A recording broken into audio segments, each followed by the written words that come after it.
We unpack this further with Annaline van der Poel from Debt Rescue. Thank you so much for your time, Annaline. Of course, a drop in inflation, as irrespective of how small it may be, is welcomed, particularly, looking at the precarious situation of the South African consumer. What's to be said about expectations this time around in the CPI figure? Well, it's difficult to obviously predict, but we are obviously hoping, as your other analysts have also said, that we are going to see it starting to come down. Out of the last 9 months that have been measured, 5 of them have been outside of the range of the 3 to 6% that the Reserve Bank would like. And the 2 months, 2 of the remaining 4 were sitting at 5.9. So the reality is we have been on the outskirts, on the higher end, unfortunately, of what Reserve Bank wants. And we know that today's announcement is most definitely going to affect whatever decision the Monetary Policy Committee is going to make tomorrow when it comes to our interest rates. So hoping to see it come down. I mean, last month it came down by 0.1%, but as you say, every little bit counts. But we have to look at what's happening internationally. We know the international inflation rates are still very, very high. And on the other side, we also know that the impact of interest rate changes do take a couple of months to start filtering through, and the impact or the effect that they are looking for to only come through a couple of months later. So almost guaranteed definitely a interest rate hike tomorrow. Having said that, I think we must also discuss that although inflation is dropping slightly, as we've seen in recent months, food inflation as well as fuel inflation is what is hitting consumers the hardest, and that is taking its toll really on the South African economy and weighing on the manner in which we are seeing the decreases in CPI. Let's paint a picture really of the impact those two elements have on the South African consumer, who has long been described as cash-strapped. Well, indeed. I mean, the reality is for any consumer who has debt specifically, they are sitting with a very difficult predicament right now because on the one side of their budget, which is the expense side, the living side, they've seen this inflation coming through. And even though we've seen slight decreases recently and in the fuel prices compared to maybe earlier in the year, the reality is it's still sitting at 14% higher than it was in January, for example. But that's only now. There were a couple of months where it was sitting in almost like 30-40% higher.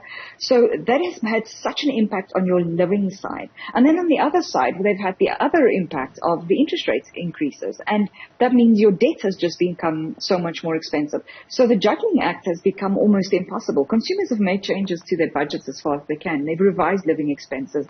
And we know one of our major banks released a couple of months ago to say that 5 days after salaries are in the bank, there's no money left after either the debit orders have run. So it's very, very precarious for consumers right now. A different and interesting take in the economic landscape has been first-time home buyers when we talk about inflation and the increasing repo rate in the country, in that first-time home buyers now find themselves in a hiking cycle, and that's exactly what's expected if we are to go with consensus from analysts from the Reserve Bank tomorrow.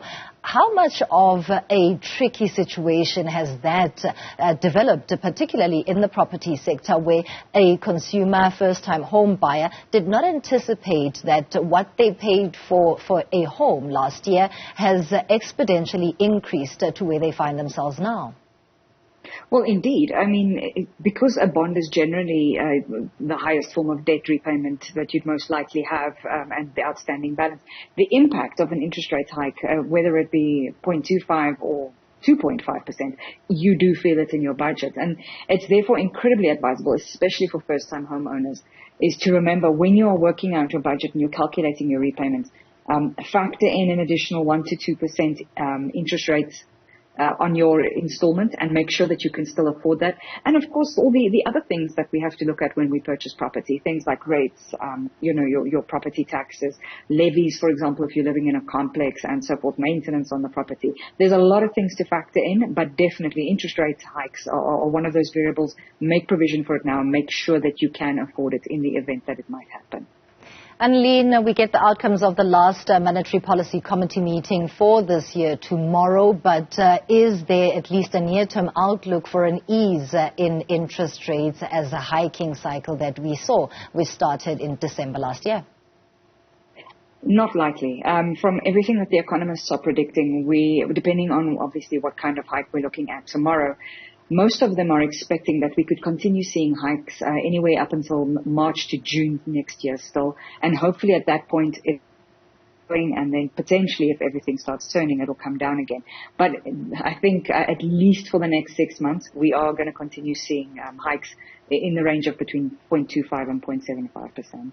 Thank you so much for your time and insights. Annaline van der Poel from Debt Rescue talking to us about the expected consumer price inflation figures. Those are coming out from StatsSA later today. And of course, it will give a hint to what decision is going to be made by the South African Reserve Bank's Monetary Policy Committee. Those outcomes expected tomorrow, particularly what they say about interest rates. That's where we leave it on the business desk at this hour. Back to Ayanda and Michelle.